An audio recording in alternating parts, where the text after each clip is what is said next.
Claire did not even look up from her phone when she said it. Nathan, I think I'm in love with someone else. 14 years together, 11 years married, a brick house in Myers Park, Charlotte, a wealth management firm I had built from one rented office into a company with 13 employees.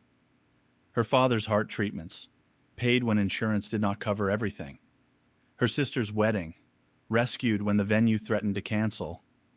Claire's master's degree, funded by my business after her scholarship disappeared. 14 years of building a life, and she delivered the sentence like she was reminding me to buy milk. I did not shout. I looked at the woman sitting on the sofa we had chosen together and felt something cold settle inside my chest. It was not rage. Rage is loud. This was quieter, more useful. Tell me about him, I said. For the next 40 minutes, Claire told me about Logan Reed, a mindfulness coach she had met at a retreat in Asheville. She had gone there to clear her head. She returned with books about authentic living and apparently a future that no longer included me. Logan is present, she said. He sees who I really am. He isn't obsessed with projections and investments. He doesn't care about money. That almost made me laugh. He did not care about money because he had never been responsible for hers. Instead, I smiled. Claire had mistaken stability for something that existed naturally. She believed the mortgage paid itself, the insurance renewed itself, and her father's medical bills disappeared because the universe rewarded positive energy. She wanted to leave the man who maintained the structure for a man who taught people to live without structure. Have you ever held an entire life together while someone else convinced themselves you were the reason they felt trapped? If so, you understand why I stayed calm. I met Claire Bennett at a charity gala in Uptown Charlotte in 2012. I was 33 and trying to build a financial company. Claire was 28, funny, confident, and working in marketing. We dated for 2 years, married at a vineyard outside Charlottesville, and bought the Myers Park house she had wanted for nearly a year. I am not listing these things to make myself a hero. When people decide to leave, they often rewrite the past. Security becomes control, reliability becomes emotional distance, sacrifice becomes manipulation. Claire began rewriting our life 18 months before that night.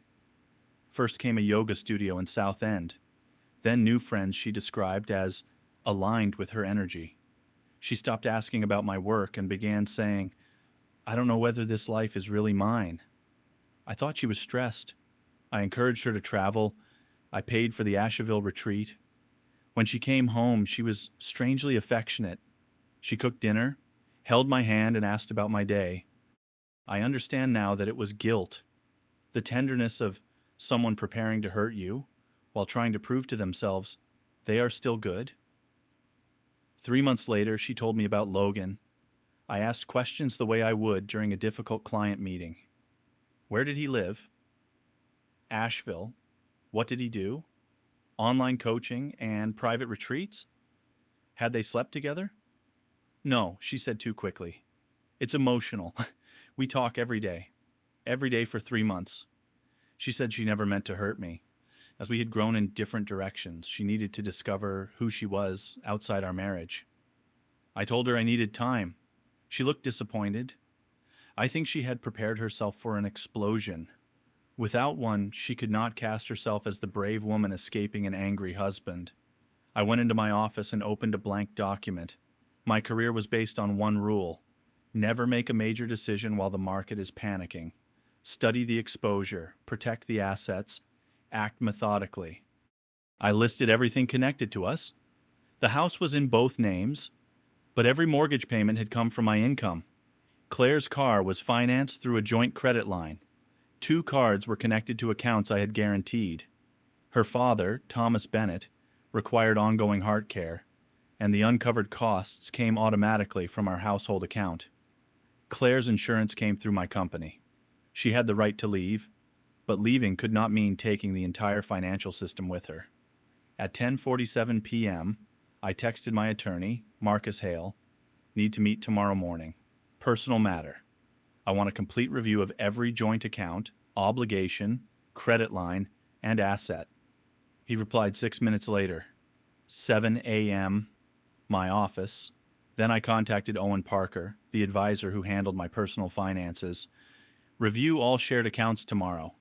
I need legal options for separating exposure. I returned to the living room.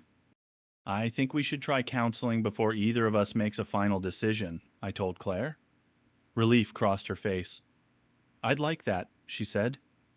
She believed my calm meant hesitation. She did not know that by 7 the next morning, I would already be preparing for the moment she chose Logan over the life I had built around her.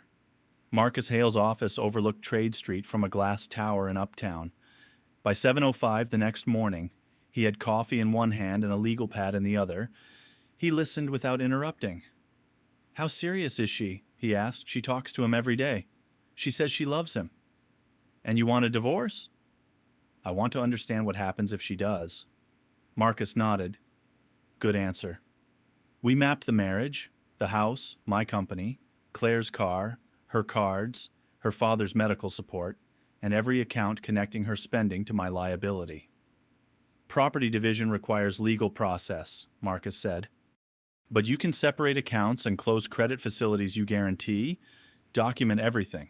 No revenge or hidden assets. I don't want revenge. Then act like an auditor, not an abandoned husband. That became my rule. Over the next 3 weeks, Claire and I attended counseling with Dr. Rachel Kim in Dilworth. Claire said I treated life like a portfolio.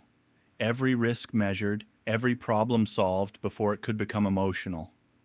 I listened. Part of me still wondered whether anything could be saved. Another part knew that if the marriage ended, memory would become a battlefield. Meanwhile, I assembled 14 years of records, mortgage statements, taxes, tuition transfers, insurance payments, hospital invoices, credit balances, and retirement contributions. Claire had worked during most of our marriage, but the central weight, the house, medical support, insurance, debt, and business risk, had remained with me. At home, she became more open about Logan. He believed mortgages were emotional chains and people should release obligations that did not serve them. I thought about her father's cardiology visits. Apparently, obligations were spiritual burdens when someone else paid them. After our third session, Claire said something in the car that ended my uncertainty. You've always seen me as a dependent, she said, like I'm another line in your financial plan.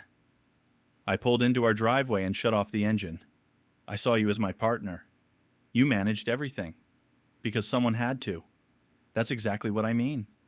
I looked at the house, the hydrangeas Claire had planted, and the porch swing her father helped us hang. We may have different definitions of partnership, I said. She went inside without answering. I stayed in the car and texted Owen. Begin the restructuring. Start with the revolving credit lines. Claire discovered it 4 days later. She tried to buy clothing at a boutique in South Park. The card was declined. She called while I was with a client. I returned the call an hour later. What is happening? She demanded. My card was declined. I closed the joint credit facility. You did what? I separated a line for which I was financially responsible. Given the condition of our marriage, leaving it open was not sensible. You cannot just cut me off. I did not take money from you. I closed access to credit, guaranteed by me. You told me you are in love with someone else. Silence. Then the real question arrived. What about Dad's medical payments? They came from the household account being restructured. Her breathing changed. You stopped them?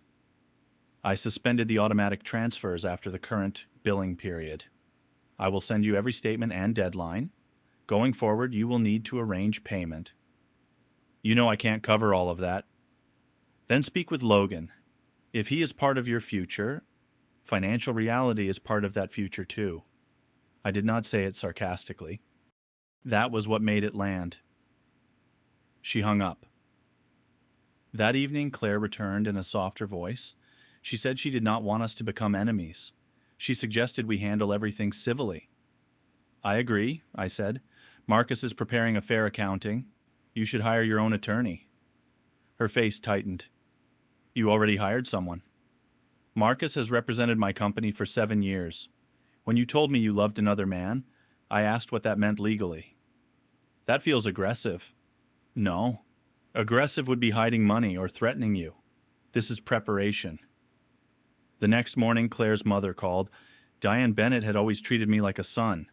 Her voice was controlled, but fear sat beneath it. Nathan, Thomas's medical payment did not process. What is happening? I'm restructuring our accounts because Claire and I may separate. I will cover this month so his treatment is not interrupted. After that, we need another plan. Diane was silent. How serious is this? That is something Claire should explain. Whatever Diane said to her daughter broke through the fantasy more effectively than anything I had said. That afternoon, Claire asked to meet at a coffee shop near Freedom Park. For the first time since the night on the sofa, she did not look inspired or newly awakened. She looked frightened. I didn't know how much you were paying, she said. I know. Dad's treatments, the insurance, the house. I never added it up. I know. What happens now? I looked at the woman I had loved for 14 years. Now, I said, we stop pretending choices do not have costs. Claire's eyes filled with tears, but I did not reach across the table, not because I wanted her to suffer. Comfort would have blurred the truth she had spent months avoiding. I never wanted to use you, she said. I don't think you did it deliberately. Then why does this feel like punishment? Because the support was invisible while it existed. Now that it is changing, it feels like something is being taken from you. She looked down. You told me you are in love with another man, I continued. I cannot compete with an idea of freedom. But the house, your father's care, the cards, and the insurance do not remain untouched because you met someone exciting at a retreat. Are you filing for divorce? I think we both know where this is going. And Dad? I will cover this month. After that, we create a transition. I care about Thomas, but if we are no longer married, I cannot remain permanently responsible for your family. Until then, divorce had been emotional language, a doorway to authenticity. Now it had dates, account numbers, and consequences. Will Logan help? I asked. Claire looked away. That answer told me everything. During our final counseling session, Dr. Kim asked what financial security meant to us. For me, it means freedom from worry, Claire said. For me, it means responsibility, I answered. Building something stable enough that the people you love do not have to live in fear. Those answers explained our marriage. Claire experienced money as the absence of anxiety. I experienced the same system as constant maintenance. Friends later asked whether I was trying to punish her. The answer was no. Claire was not evil.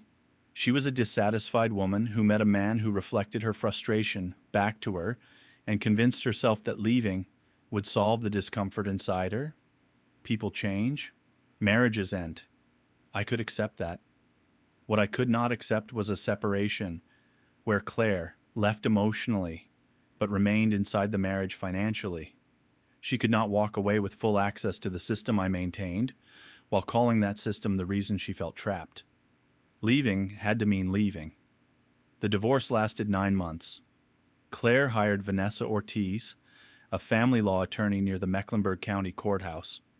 She rented an apartment in Noda while the house and company were evaluated. Marcus's documentation mattered. Claire's attorney argued that her support at home had helped my company grow. That was fair. The settlement was negotiated, not won.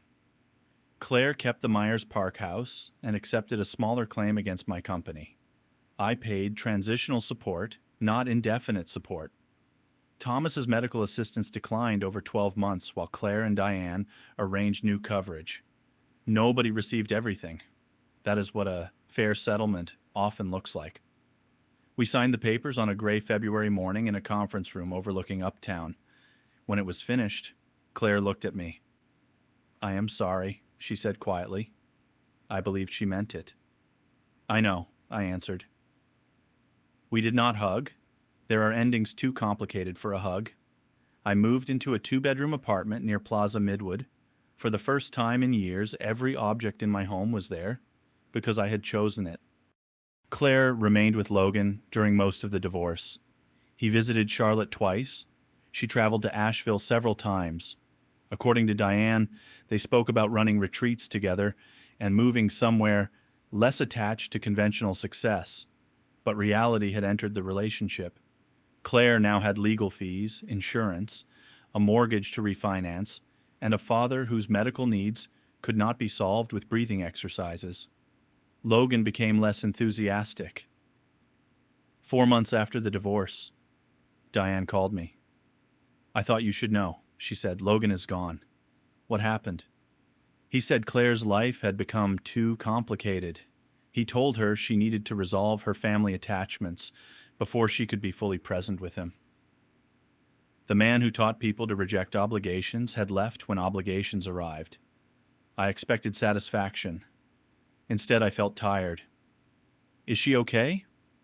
"She is embarrassed, but she took a better job, and Thomas's new coverage is active."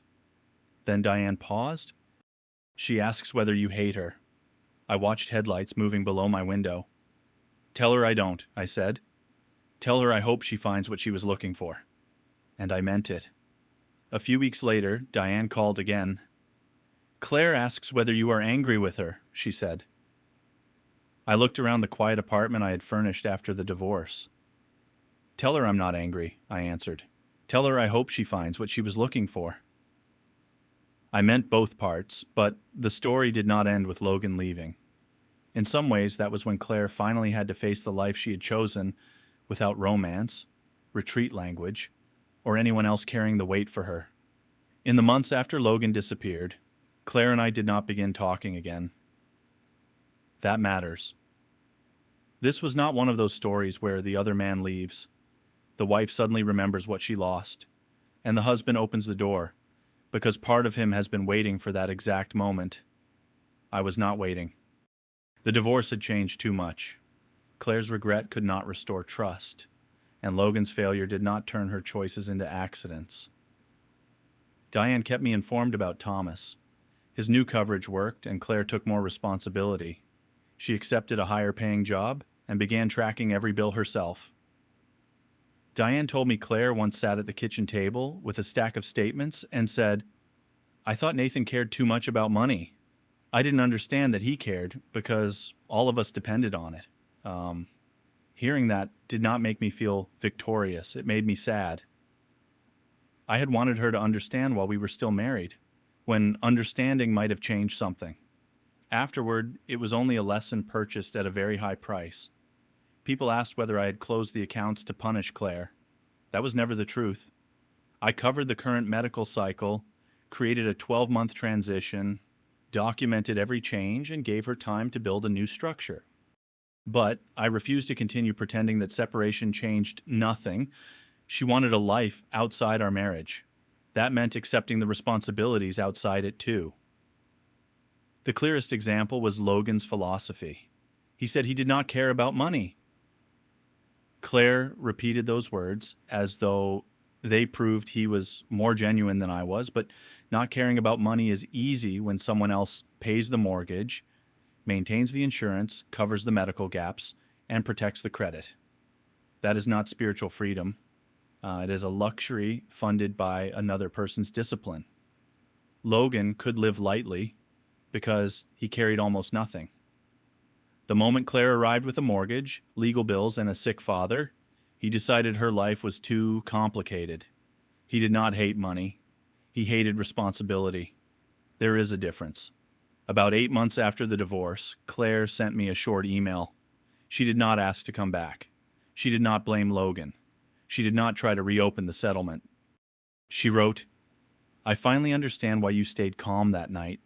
I thought your calm meant you did not love me enough to fight.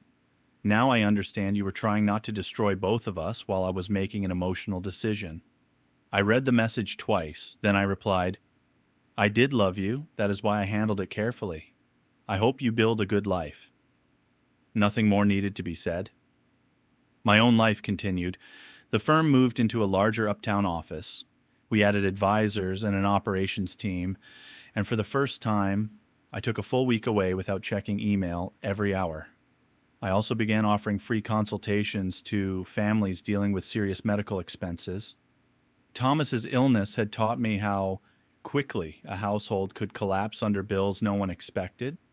I could not keep paying his expenses forever, but I could help other families build plans before a crisis swallowed them. Diane called after hearing about the program. "Thomas wants you to know he is grateful," she said. "He doesn't owe me gratitude. He knows. That is why he feels it." Claire remained in the Myers Park house. She refinanced it, cut many expenses, and rented the third bedroom to a traveling nurse for a year. The house she once described as suffocating became the thing she worked hardest to keep. That irony was not lost on me, but I never mentioned it. I dated occasionally. Nothing serious. After 14 years of building a life around another person, I needed to understand who I was when nobody required me to solve their problems. The silence in my apartment stopped feeling empty. It began to feel honest. One evening, nearly 2 years after the divorce, Diane called again. "Claire asked me something," she said. "What?" "She wants to know whether you think the entire marriage was a mistake." I stood by the window and thought about the vineyard, the house, Thomas's porch swing, the years of laughter before resentment changed the meaning of everything. "No," I said. 14 years were not a mistake. They were real. They just were not permanent. Diane was quiet. "I think she needs to hear that." "Then tell her." I did not need Claire to become a villain for me to move forward. She had loved me once. I had loved her. We had built something meaningful. She had also betrayed that life and expected its infrastructure to remain available after she walked away. Both things could be true. That was the hardest lesson of all. Sometimes healing does not come from deciding the other person was completely false. Sometimes it comes from accepting that something can be real, valuable, and still end because one person stopped protecting it. 2 years after the divorce, I finally understood the real point of what had happened. For most of our marriage, Claire believed financial security meant not having to worry. I believed it meant taking responsibility so the people I loved would not have to worry. Those ideas sound similar, but they are not. One person experiences peace, the other creates it. For 14 years, Claire saw the result, but not the labor. The mortgage was paid, her father received treatment, and emergencies were handled. Because the system rarely failed, she began to believe it existed on its own. Then she met Logan, a man who described responsibility as a burden and careful planning as fear. He made stability look lifeless and impulsive, freedom look brave. Claire wanted to feel seen. Logan knew exactly which words would reach her. But when the credit line closed, the medical payment stopped, and the mortgage became her responsibility, philosophy collided with reality. The man who did not care about money had no plan for a woman whose life required money.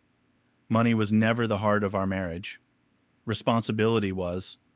The spreadsheets, insurance policies, and payment schedules were not romantic, but they protected real people.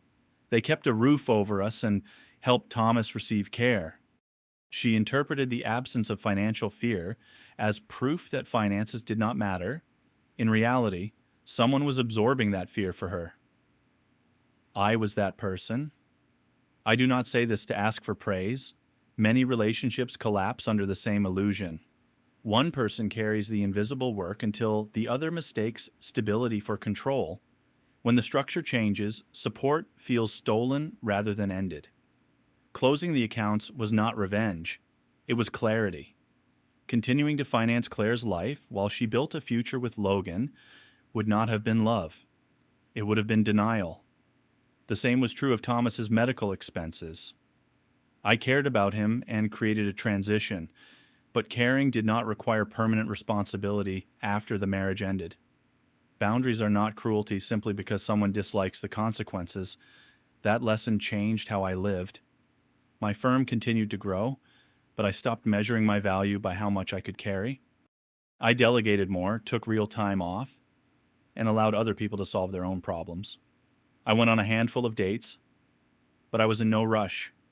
For the first time in years, I asked what I wanted from a relationship instead of what I could provide. The answer was simple: partnership, not dependence disguised as love, not someone who enjoyed stability while resenting the work required to maintain it. I wanted someone willing to see the bills, risks, effort, and difficult decisions and stand beside me anyway. Thomas was still alive, and his new coverage held.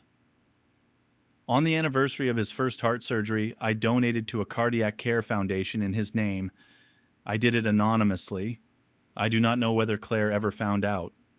I think about her sometimes, not with bitterness. I remember the charity gala, the vineyard wedding, and the Sunday mornings when life still felt simple. 14 years is not nothing, and the love we once had is not erased because the ending was painful. But you cannot build a future with someone who has turned your reliability into the villain of their story.